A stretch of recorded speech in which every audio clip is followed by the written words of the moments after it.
और जो पहले सेट था वो वैसे का वैसे ही रख दीजिए।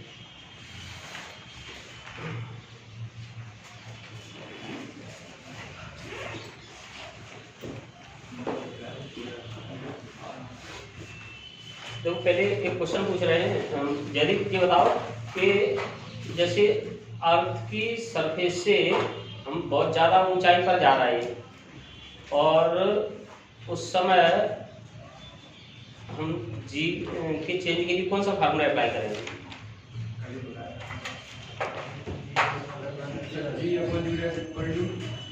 जी डैश अपॉन जी बोलो।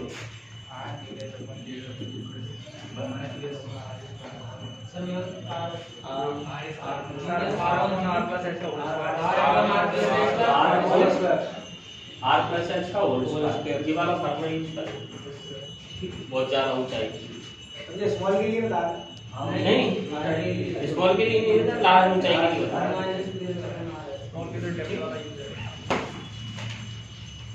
अब एक क्वेश्चन है, एक क्वेश्चन लिखिए, a body wait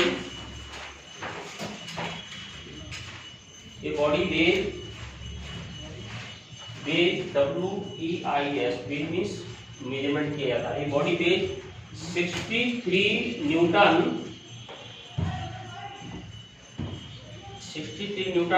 on the surface of earth.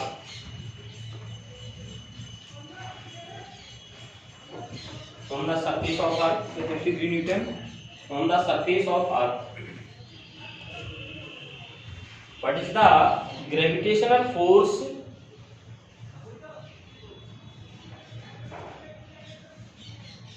on it due to Earth at a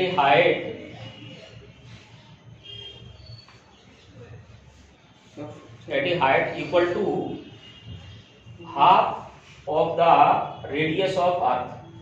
एक वस्तु का पृथ्वी की सतह पर भार 63 न्यूटन है।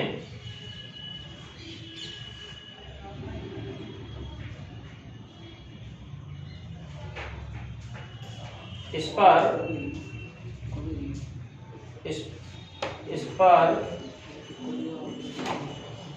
पृथ्वी का गुरुत्वीय बल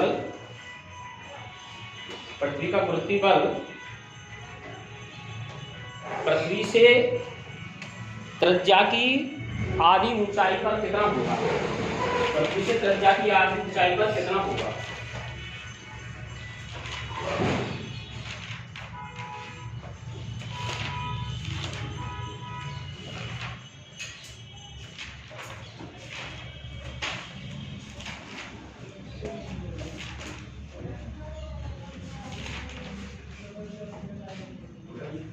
पृथ्वी से त्रिज्या की आधी ऊंचाई पर कितना होगा?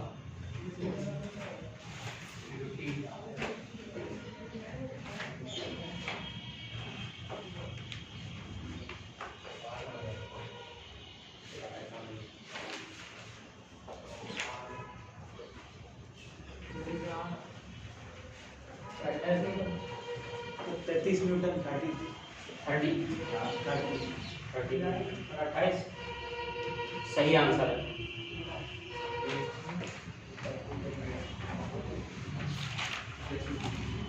mg ये कितना दिया हुआ है? 63 न्यूटन दिया हुआ है और हम ऊंचाई पर कितनी जा रहे हैं? रेडियस के आधी ऊंचाई पर जा रहे हैं। तो ये g dash upon g equal to r upon r plus h का होल स्क्वायर। h की जगह पर क्या रखेंगे? r/2 रख देंगे। h की जगह पर r/2 रख देंगे। r upon r plus r/2 का whole square this is equal to r square upon r square.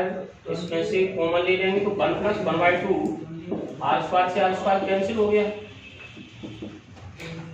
2 3 ये 1 अपॉन 3/2 का होल स्क्वायर। तो ये कितना हो जाएगा? 4/9। g डैश अपॉन g ये 4/9 हो गया। तो g डैश इक्वल टू 4/9 और mg dash equal to 4/9 mg equal to 4/9 mg की जगह कितना रख देंगे 63 रख देंगे 63 रख देंगे। तो इसको कैंसिल कर देंगे 63 को 9 से और 7 आ जाएगा। 7 4 से मल्टीप्लाई कर देंगे तो कितना आ जाएगा 28 न्यूटन।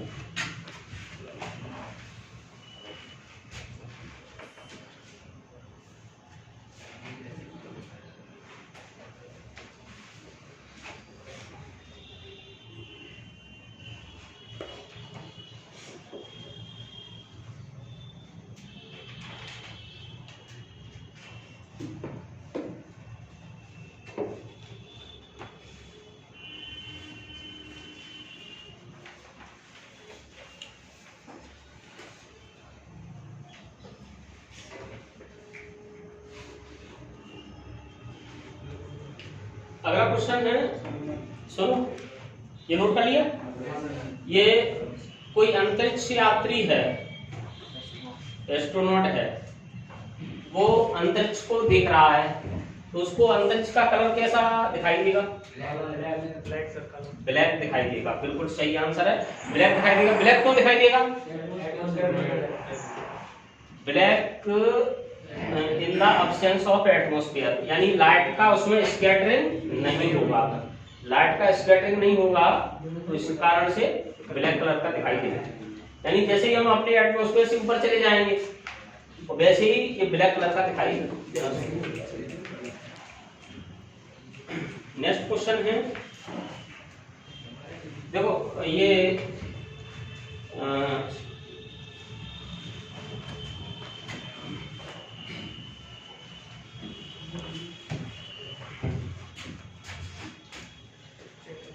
जैसे ये अपनी अर्थ है, ठीक, और ये अर्थ के अराउंड एक प्लैनेट स्टेब्लिश किया है r1 रेडियस पर, और एक प्लैनेट स्टेब्लिश किया है r2 रेडियस पर। इसकी वेलोसिटी v1 है, इसकी वेलोसिटी v2 है, ठीक। तो इनमें से किसकी वेलोसिटी ज्यादा होगी? R1 की होगी। पास वाले की वेलोसिटी ज्यादा। क्या फॉर्मूला होता है इसका? सर वो v directly proportional directly proportional नहीं, inversely inversely proportional to root r, ठीक। v is inversely proportional to root r होता है। v is inversely proportional, oh sorry, v is inversely proportional to root r, ये है formula, ठीक।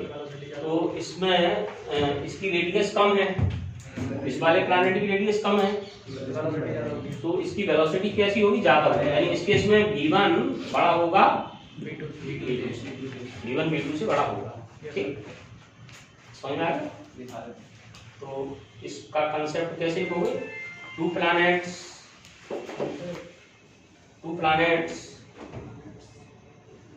are moving around the earth. Two planets moving around the earth in radius, in a path of radius r1 and r2. In a path of radius r1 and r2 as shown in figure. Then the velocity of planet of radius r1 is greater than r2. Hindi में देख लो, दो उपग्रह पृथ्वी के चारों ओर r1 व r2 त्रिज्या के वृत्त में घूम रहे हैं। r1 और r2 त्रिज्या के वृत्त में घूम रहे हैं, जहां r2 बड़ा है r1 से, तब v1 V1 बड़ा होगा V2 से।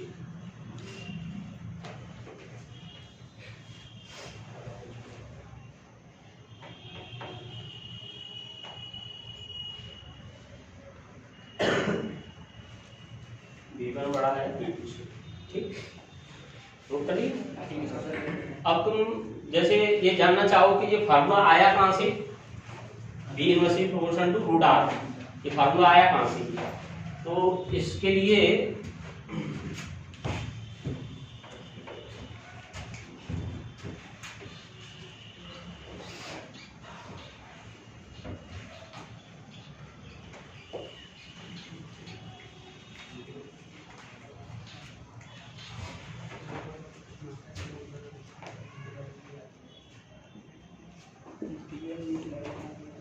जैसे ये सैटेलाइट है, इसका मास है m और अर्थ का मास है m, और ये v स्पीड से मोशन कर रहा है, v स्पीड से मोशन कर रहा है, तो उसका सेंटीमीटर फोर्स कितना होगा, mv²/r। सेंटीमीटर फोर्स Fc ये कहां से मिलेगा, ग्रेविटेशन फोर्स से, तो ये कितना हो गया mv²/r, ये ग्रेविटेशन फोर्स से मिलेगा। ग्रेविटेशन फोर्स होगा G mm/r², m से m कैंसिल हो जाएगा, एक r कैंसिल हो जाएगा, तो v² बराबर gm/r, तो v बराबर g और m कांस्टेंट है, अर्थ का मास कांस्टेंट है, तो g v² ये प्रोपोर्शनल होगा किसके, r के, और v प्रोपोर्शनल 1/r,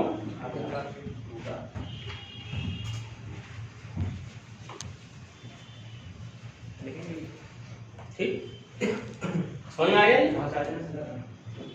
देखो इसको सेंटीमीटर फोर्स कहां से मिलेगा, सेंटीमीटर फोर्स कितना होगा mv², gravitation force gmm/r, m से m कट गया, एक r कट गया, g और m कांस्टेंट है, कांस्टेंट क्वांटिटी है, तो v² inversely proportional r v।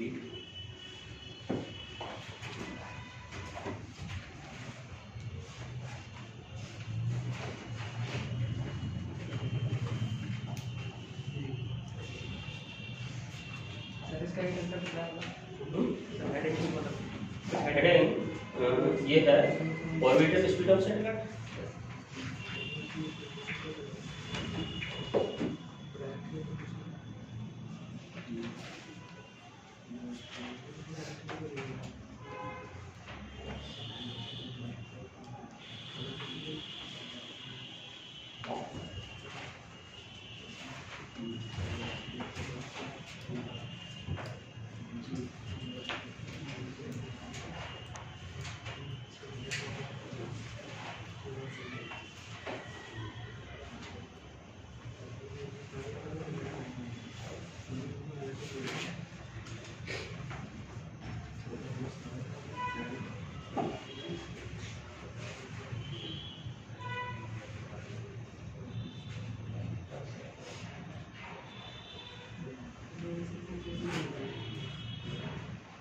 चलिए ना, तो सौरभ मान लो तुमको अंतरिक्ष यात्री के लिए सिलेक्शन कर दिया गया, ऐसी खुशी मत हो, बहुत बड़े उसकी बहुत बड़ी ट्रेनिंग होती है। अभी अपने इंडिया के 4 साइंटिस्ट हैं, वो ट्रेनिंग ले रहे हैं रूस में अंतरिक्ष में जाने के लिए, तो बहुत उनकी बहुत ज्यादा कड़ी ट्रेनिंग होती है।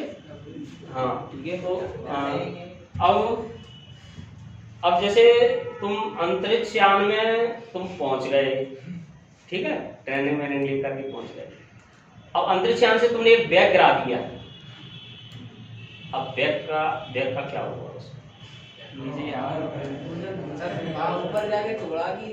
ऊपर जाकर के छोड़ा है, अंतरिक्ष यान में से छोड़ा है,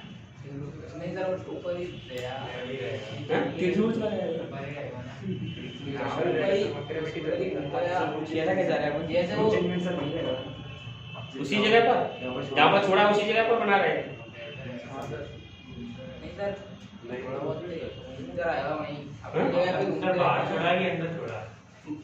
देखो बाहर ही छोड़ेंगे, जो छोड़ेंगे तो बाहर ही छोड़ेंगे, अंदर क्यों छोड़ेंगे, अंदर तो रखा हुआ होगा।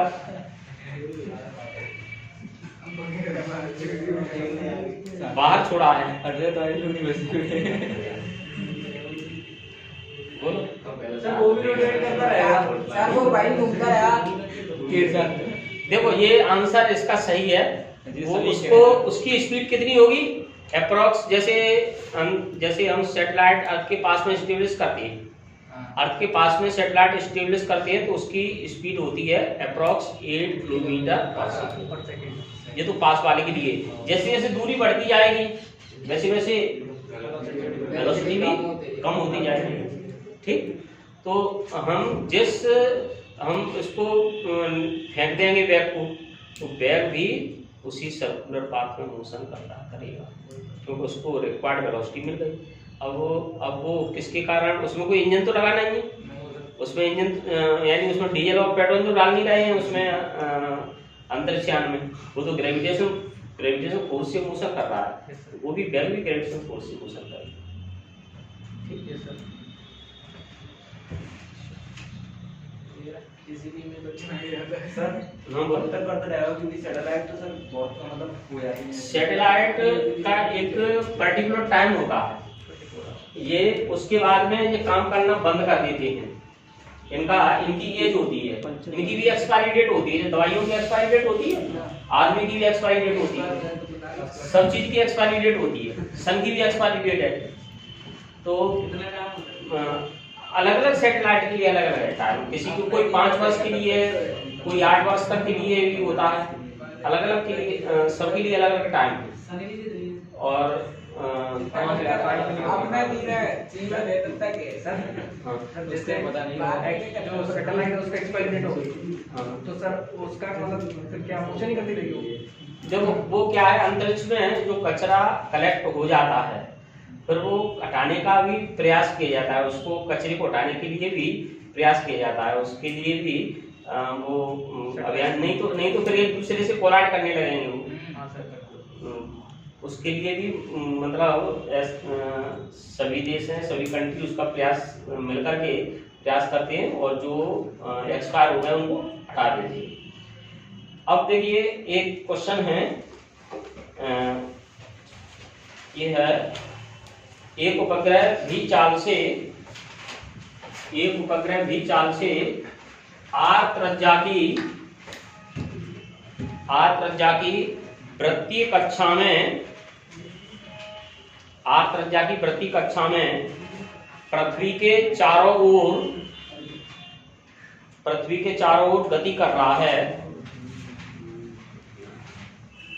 यदि कोणीय चाल को या रेखी वेग को लिख लो, रेखी वेग को 1% कम कर दिया जाए तो उपग्रह की चाल, अभी ऑप्शन बताएंगे तब तक इंग्लिश में लिखो। A satellite moving with velocity v in a circle of radius r,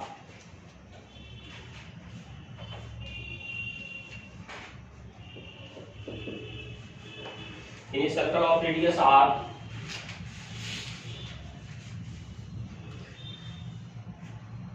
its speed is decreases by 1%. Its speed is increased by 1%. Decrease by 1%. Then speed of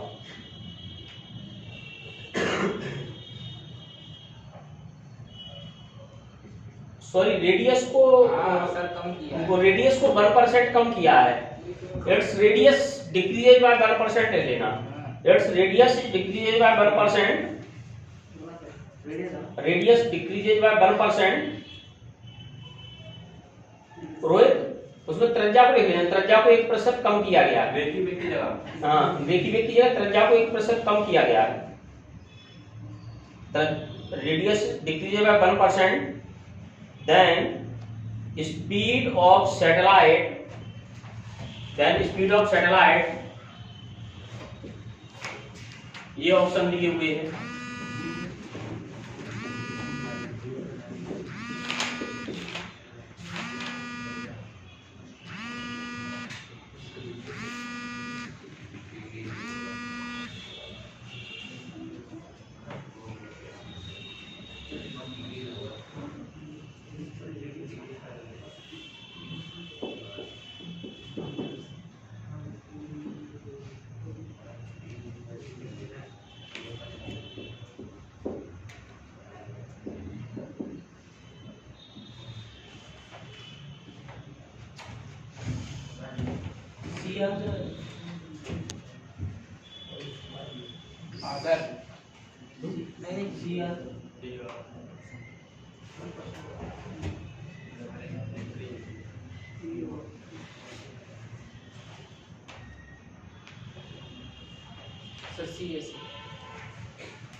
नहीं हो रहा।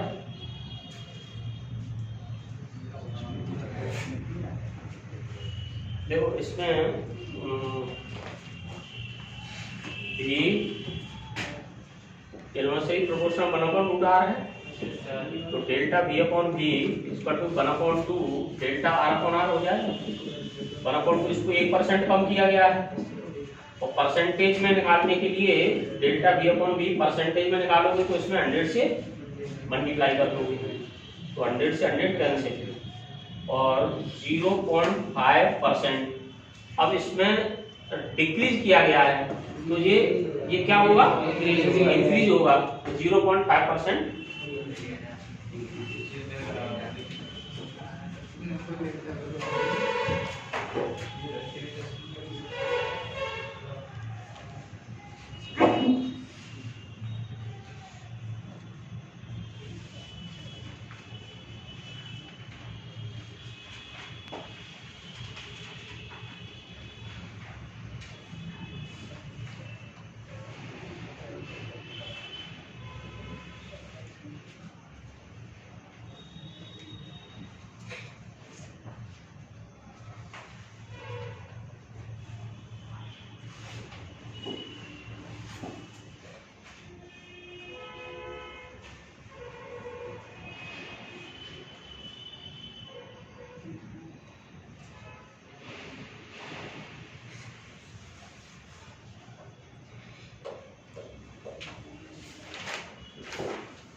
ठीक, नोट कर लिया, समझ में आ गया।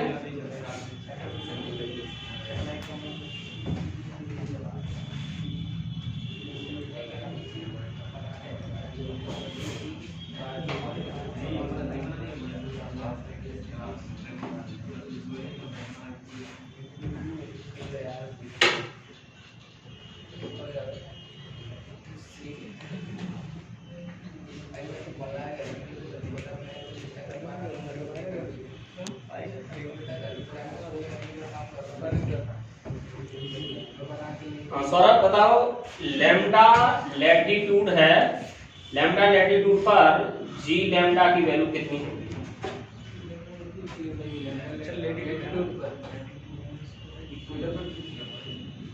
लैम्डा लैटिट्यूड है, लैम्डा आपको 30 हो सकता है, 35 हो सकता है, लैम्डा लैटिट्यूड पर जी की वैल्यू कितनी होगी? नहीं पता? लैम्डा लैटिट्यूड पर जी की वैल्यू ये हो जाएगी जी माइनस ओमेगा स्क्वायर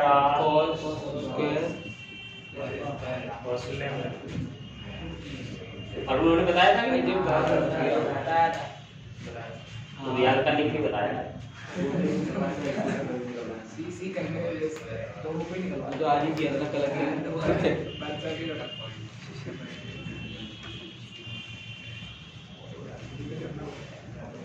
देखो अगर हम पोल पर और इक्वेटर पर दोनों पॉइंट पर अगर हम जी की वैल्यू का डिफरेंस देखें तो ये ओमेगा स्क्वायर आर के बराबर आ जाएगा। कैसे आ जाएगा? जैसे पोल पर वैल्यू होती है 90, पोल पर लैम्डा कितना हो गया 90, पोल पर लैम्डा हो गया 90 डिग्री। तो यहाँ पर जीपी लिख लिया, जीपी इक्वल टू क्या हो गया जी। अब इक्वेटर पर देख रहे हैं, ये तो पोल पर हो गया और इक्वेटर पर जीई ये कितना होगा जीई होगा जी माइनस ओमेगा स्क्वायर आर, क्योंकि लैम्डा अब कितना है 0 डिग्री और जीपी में से जीई माइनस कर दें तो जी में से माइनस करना पड़ेगा, जी माइनस ओमेगा स्क्वायर है जी माइनस करना पड़ेगा, जी से जी कैंसिल हो जाएगा, कितना बचेगा जी ओमेगा स्क्वायर। यानी जीटी पोल पर वैल्यू और इक्वेटर वैल्यू दोनों की वैल्यू में ये डिफरेंस हो जाएगा g e omega square R. Heading ये है difference in the value of g at the pole and equator. पृथ्वी के ध्रुवों पर जी के मान तथा भूमध्य रेखा पर जी के मान में अंतर।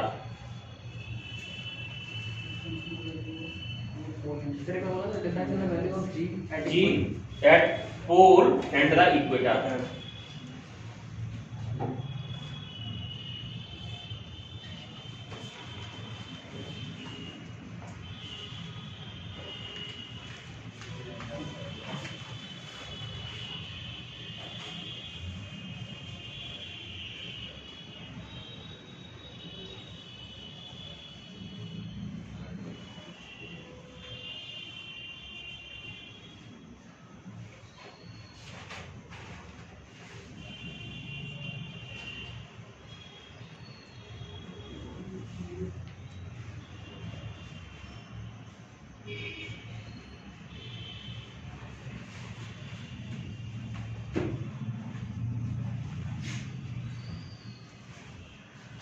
तुम्हारा नाम क्या है? ध्रुव विजय। ठीक, ध्रुव विजय, ये बताओ तुम कि जैसे हम ये डिफाइन करते हैं इलेक्ट्रिक फील्ड इंटेंसिटी और ये डिफाइन करते हैं मैग्नेटिक फील्ड इंटेंसिटी, इसी तरह से हम डिफाइन करते हैं ग्रेविटेशनल फील्ड इंटेंसिटी। ठीक, तो इलेक्ट्रिक फील्ड इंटेंसिटी किस तरह से डिफाइन की जाती है?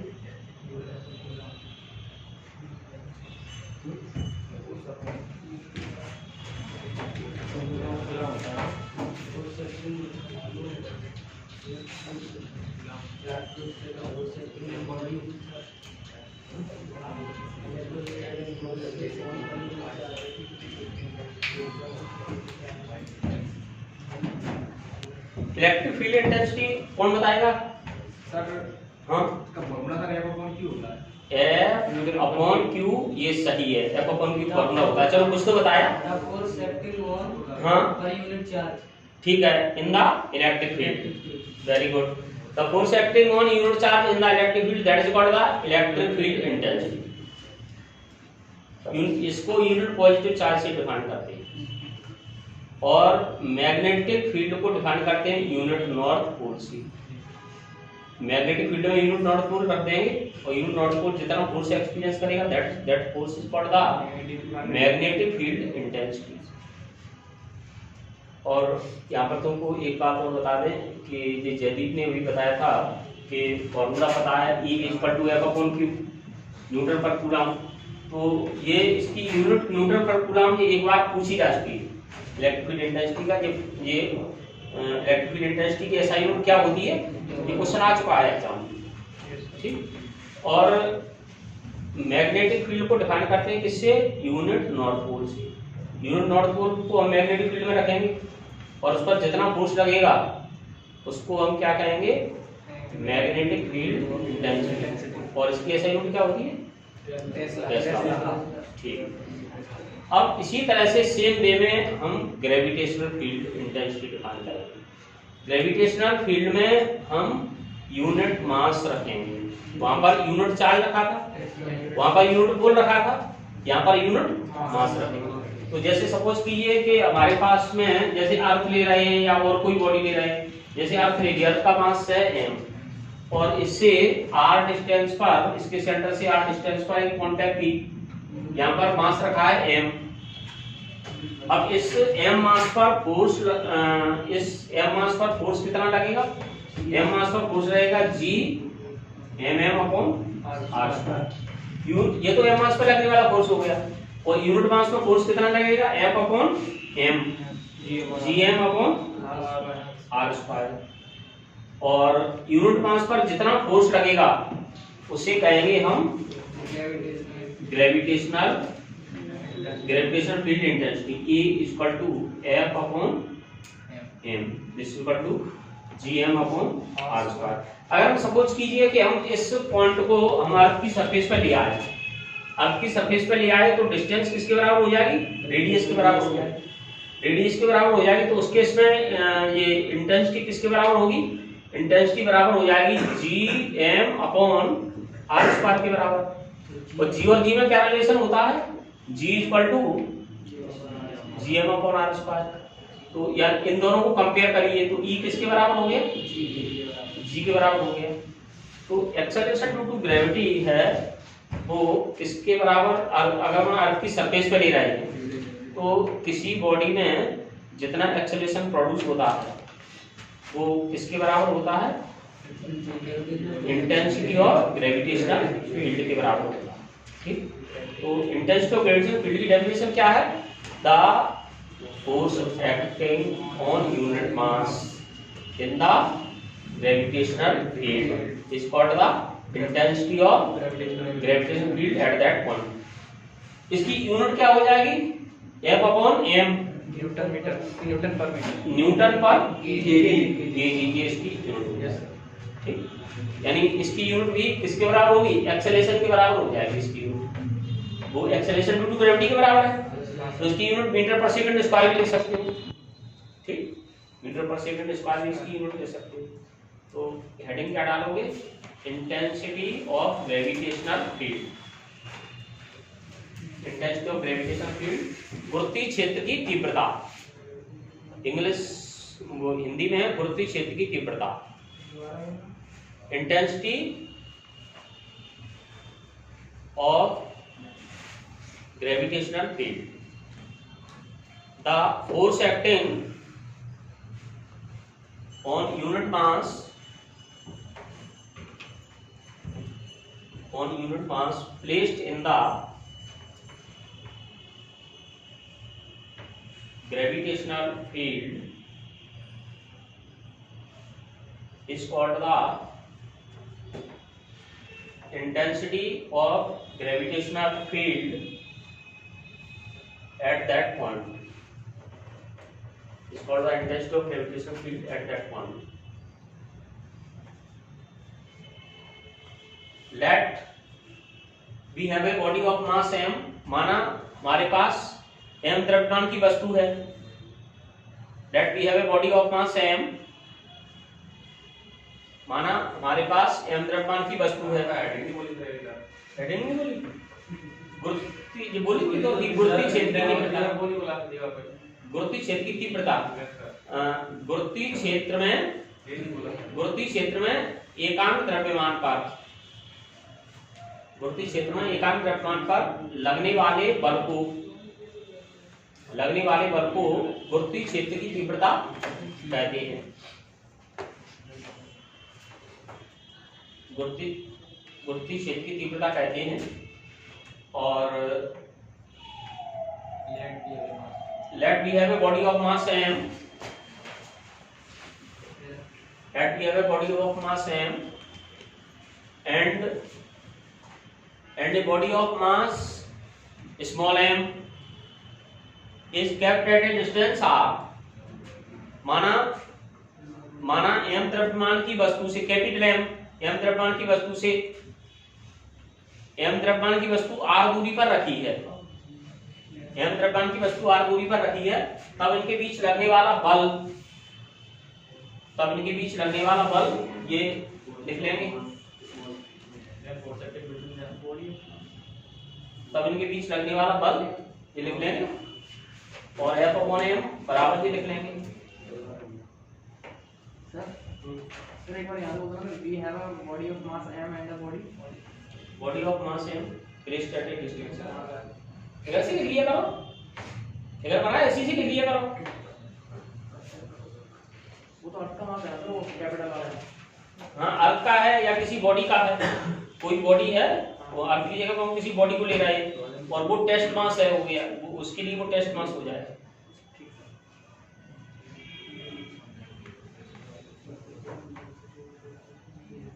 तो ग्रेविटेशन फील्ड किसी बॉडी का भी तो हो सकता है, जैसे मून का भी अपना ग्रेविटेशन फील्ड होगा।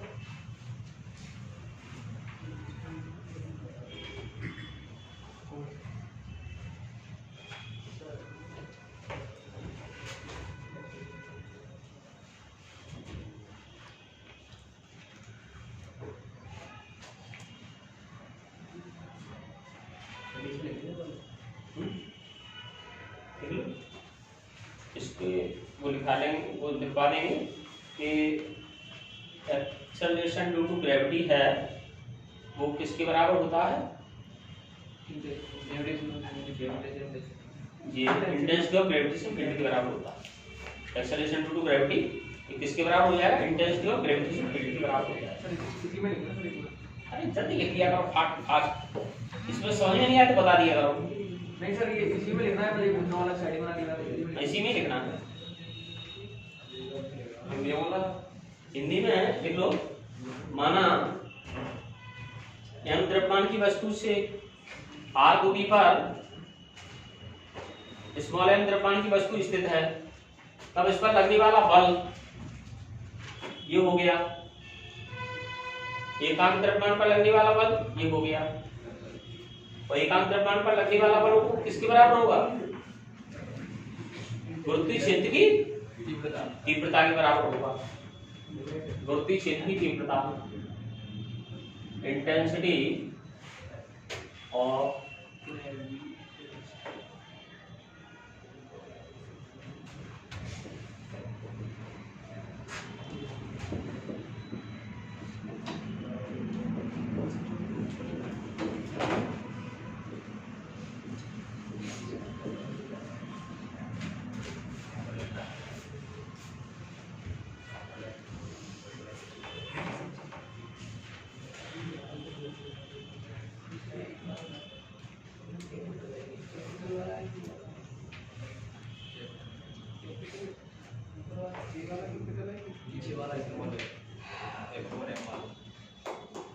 देखो एक कंसेप्ट तुमको और बता रहे हैं कि जैसे सैटेलाइट जब मोशन करता है तो इसके मोशन करते हुए सैटेलाइट में काइनेटिक एनर्जी भी होती है, और अर्थ से ऊपर है तो उसमें पोटेंशियल एनर्जी भी होती है।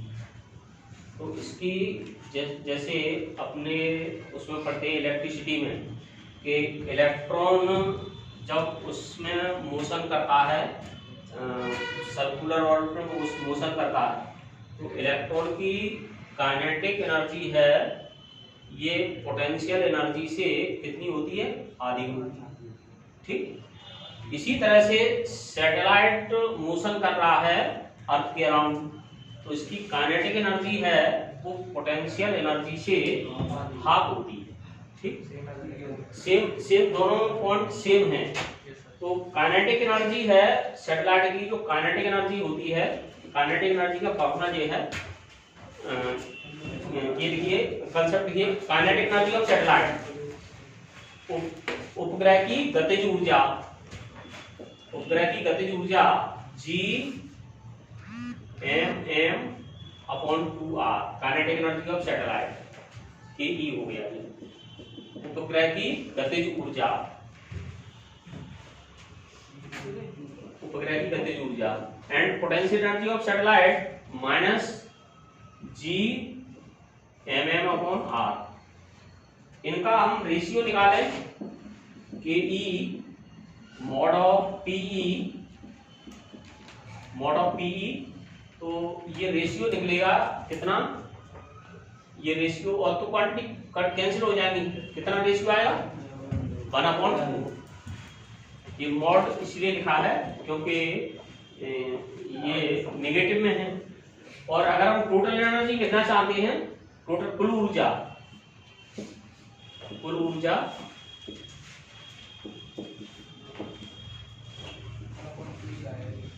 टोटल एनर्जी, तो ये कितनी आएगी -G/m/2r, ये टोटल एनर्जी है। कुल ऊर्जा के लिए क्या करेंगे, दोनों को ऐड कर देंगे, दोनों को ऐड कर दोगे तो ये दोनों को ऐड कर दोगे तो कितना आ जाएगा G/m/2r। तो सर आप टेंशन में क्यों, कटेंगे नहीं सर। अच्छा कट कैसे कट जाएंगे, ये 2r है और नीचे r है, कैसे कट जाएंगे, ऐसे तो काट के दिखाओ हमें। अरे नहीं सर, गलती हो गई।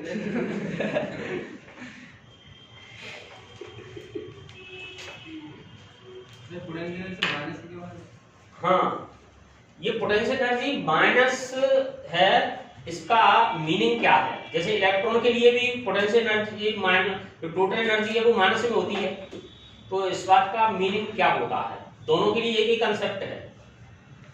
ये कंसेप्ट ये है कि इसको हमें ऑर्बिट से बाहर निकालना है तो हमको एनर्जी देनी पड़ेगी, ये इसकी बाइंडिंग एनर्जी कहलाती है। ठीक, ये बाइंडिंग एनर्जी इस एनर्जी से ये जुड़ा हुआ है। अगर हमको इसे किसी सैटेलाइट को अगर हमें बाहर निकालना है ऑर्बिट से तो हमें कितनी एनर्जी देनी पड़ेगी, हमको एनर्जी देनी पड़ेगी G/m/2r, कितनी एनर्जी देनी पड़ेगी। ठीक, सैटेलाइट को बाहर निकालना। ऐसे ही उसमें है एटम में किसी इलेक्ट्रॉन को बाहर निकालना, टोटल एनर्जी नेगेटिव होती है, तो टोटल एनर्जी नेगेटिव का मतलब क्या है कि हमको इलेक्ट्रॉन को बाहर निकालने के लिए एनर्जी देनी पड़ेगी।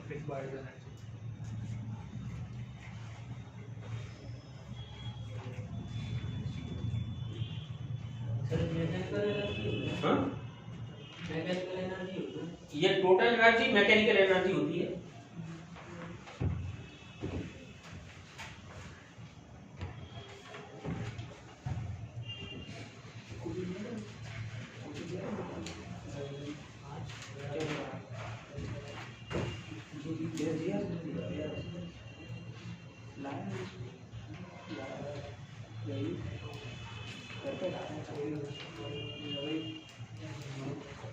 रिटर्न नोट्स दिए नहीं यार, मैंने के साथ कवर रिटर्न अरे अच्छा ये बताओ कि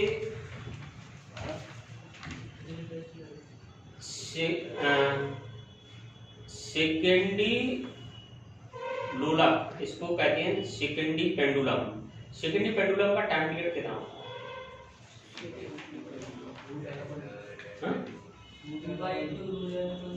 नहीं, ये तो तुम किसी भी लोलक का बता रहे हो, T/2π√L/G, किसी भी लोलक का बता रहे हो। हम ये पूछ रहे हैं what is the time period of a seconds pendulum. 4 pi हो जाएगा सेकंड। हाँ, 4 pi root pi root L root L/G 4 pi root L/G L/G। सही किसको मालूम है?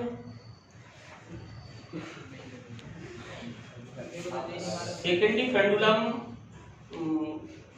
कहते हैं ऐसा पेंडुलम जिसका टाइम पीरियड 2 सेकंड होगा, that is called seconds pendulum.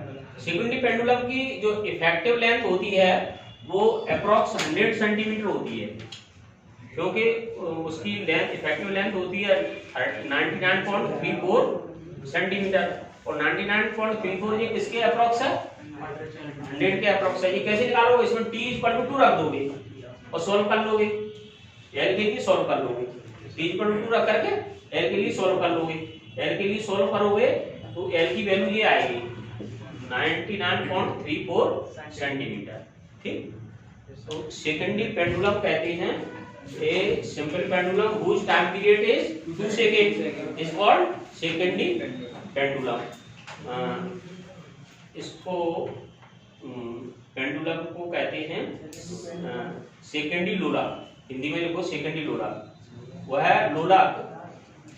वह लोलक जिसका आवर्तकाल 2 सेकंड होता है, वह लोलक जिसका आवर्तकाल 2 सेकंड होता है तथा प्रभावी लंबाई लगभग 100 सेंटीमीटर होती है and it's effective length is about 100 centimetre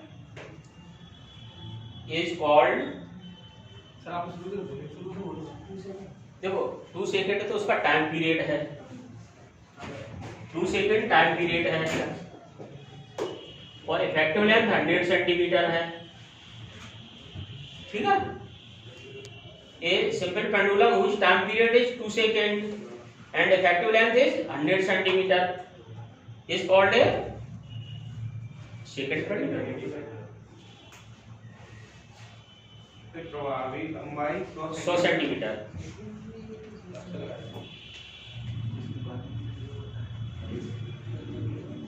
अच्छा अब देखो एक क्वेश्चन बहुत फास्ट पूछ रहा है, इसका आंसर देखो बहुत जल्दी बताना है तुमको। एक सैटेलाइट है या फिर एक ग्रह है, प्लैनेट है। एक प्लैनेट की रेडियस और डेंसिटी दोनों डबल कर दी जाती है। ठीक रेडियस और डेंसिटी दोनों डबल कर दी जाती हैं तो एक्सेलरेशन ड्यू टू ग्रेविटी कितना हो जाएगा? ठीक वेरी गुड ठीक है। ये इच्छा के अनुरूप आंसर दिया और ये बताओ किसके समझ में नहीं आया समझ में तो ठीक है। देखो इसमें और पूछा क्यों नहीं था, ये एक और बड़ी गलती है, समझ में भी नहीं आया और पूछा भी नहीं। तो G =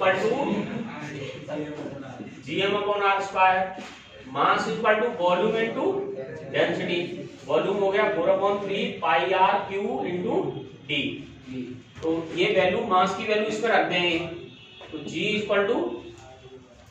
G m की जगह रख दोगे 4/3πr³ d upon r²। r² से r² कट गया और ये क्वांटिटी क्या है? कांस्टेंट है। तो G प्रोपोर्शनल किसके हो गया? rd के। अब दोनों को डबल कर दिया, रेडियस को भी डबल कर दिया और डेंसिटी को भी डबल कर दिया। दोनों को डबल कर दोगे तो 2 और 2 कितना हो जाएगा? 4। तो G dash = 4 rd। G dash = 4 rd।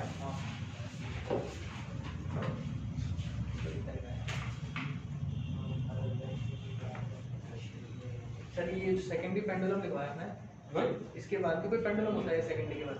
Secondary नहीं, सेकेंडरी के बाद वैसे तो होते हैं बहुत डबल पेंडुलम होते हैं और होते हैं लेकिन वो अपने आउट ऑफ कोर्स है, 11-12 के बाहर है वो।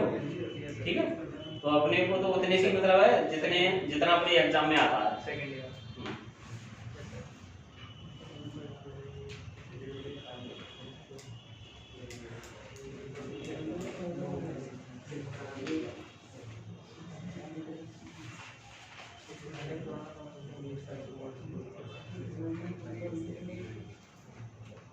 अब देखो अगला क्वेश्चन है, ये तो नोट कर लिया तुमने। अगला क्वेश्चन देखते हैं। सबसे पहले कौन करता है?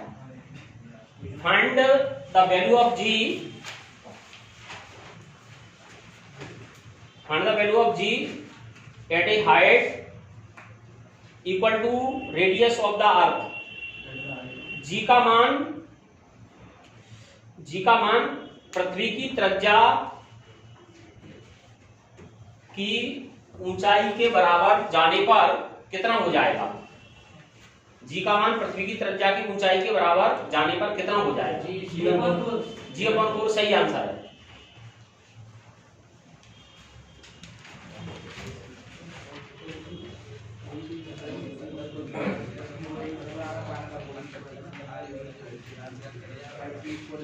वो तो ठीक है।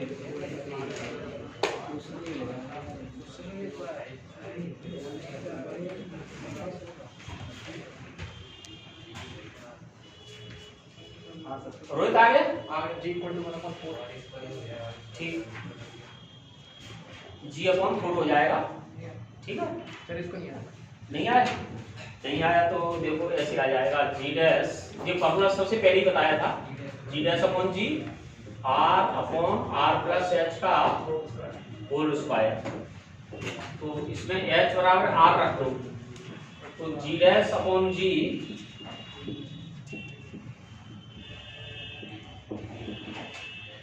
R स्क्वायर अपॉन ये R बार कितना हो गया? 4R स्क्वायर, 2R स्क्वायर हुआ, R स्क्वायर से R स्क्वायर कट गया, तो G डैश बराबर G अपॉन, दोनों समझ में क्यों नहीं आया? इनको घर पर तुमने, इसका मतलब ये घर पर रिवीजन नहीं कराया है, जो भी पढ़ाया है उसका घर पर रिवीजन नहीं कराया। और सौरभ कैसे लिया है तुमको रिवीजन लगाता है।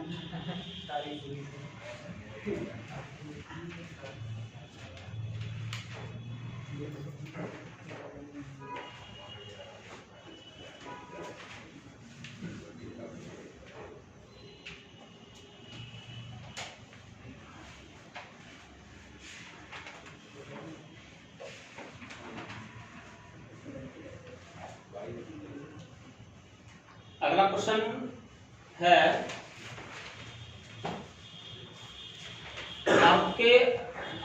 अर्थ के अराउंड एक सैटेलाइट, उसको ऑलरेडी बताना है तुमको, ऑलरेडी आया तो अच्छा है। अर्थ के अराउंड एक सैटेलाइट मोशन कर रहा है, ठीक, अर्थ के अराउंड एक सैटेलाइट मोशन कर रहा है और उसकी काइनेटिक एनर्जी है 500 जूल, तो उसकी पोटेंशियल एनर्जी कितनी होगी? Minus 500 joule. सबसे पहले आंसर किसने बताया? सौरभ ने। देखो सबसे पहले आंसर सौरभ का, लेकिन गलत हो गया, माइनस 250 आंसर, माइनस 1000 आंसर सही है। डबल होती है पोटेंशियल एनर्जी, काइनेटिक एनर्जी कितनी होती है? डबल। ठीक है, टोटल नहीं पूछी थी, पोटेंशियल पूछी। सुना तो सही था पर सर वो पॉइंट बताइए। क्या गलत थी? काइनेटिक दीजिए।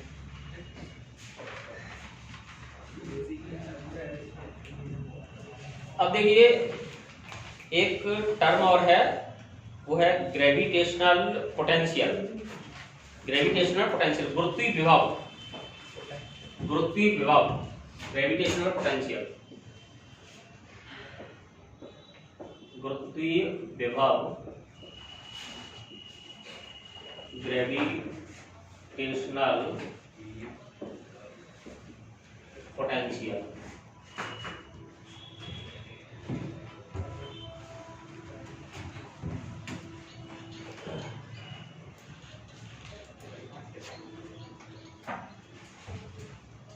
इलेक्ट्रिक पोटेंशियल तो बहुत पढ़ा है, क्यों है? इलेक्ट्रिक पोटेंशियल क्या होता है? नहीं पता? इलेक्ट्रिक पोटेंशियल किसको पता है?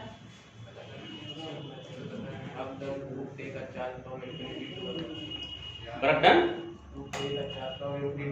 एक चीज की मिस्टेक कर रहे हैं, ब्रैडन ने ब्रिंगिंग यूनिट पॉजिटिव चार्ज, ठीक, ब्रैडन ने bringing unit positive charge from infinity to a point in the electric field is called the electric potential at that point. एकांक आवेश को अनंत से विद्युत क्षेत्र के किसी बिंदु तक लाने में जितना कार्य करना पड़ता है, वो कार्य उस बिंदु का, वो कार्य क्या कहलाता है? उसका विद्युत विभव कहलाता है, ठीक।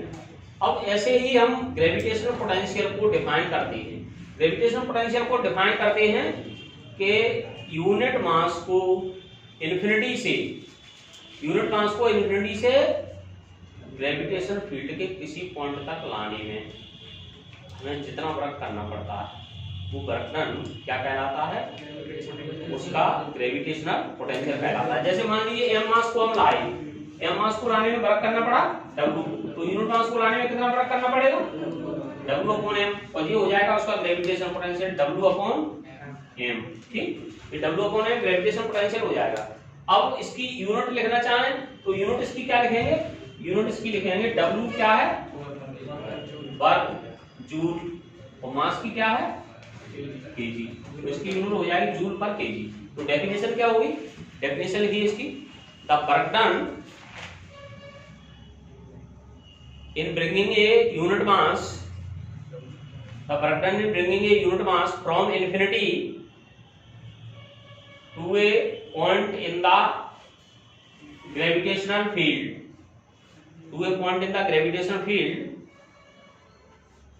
is called the,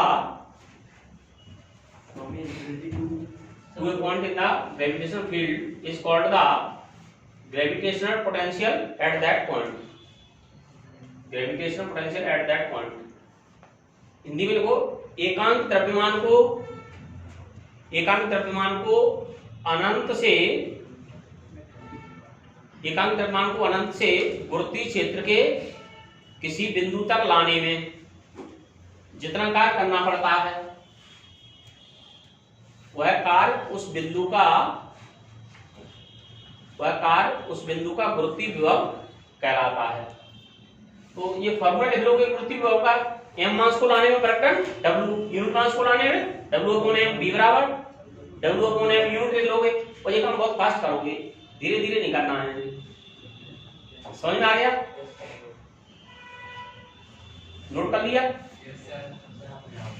अभी जाओ नहीं, अभी एक क्वेश्चन है, ग्रेविटेशनल पोटेंशियल का डायमेंशन फार्मूला है वो किस फिजिकल क्वांटिटी के बराबर होता है, किसके, लेटेंट हीट सही आंसर है, राइट आंसर, वेरी गुड। किसने बताया, चंदिल ने, लेटेंट हीट सही आंसर है। देखिए ऐसे आ जाएगा लेटेंट हीट Q बराबर क्या होता है ml, L equal to Q upon m, ml square T minus 2 upon m, m से m कैंसिल, और इसका जूल का लिखिए ml square T minus 2 upon m, m से m कैंसिल, तो L स्क्वायर T माइनस 2, तो दोनों का सेम आ गया, लेटेंट हीट आ गया। ठीक,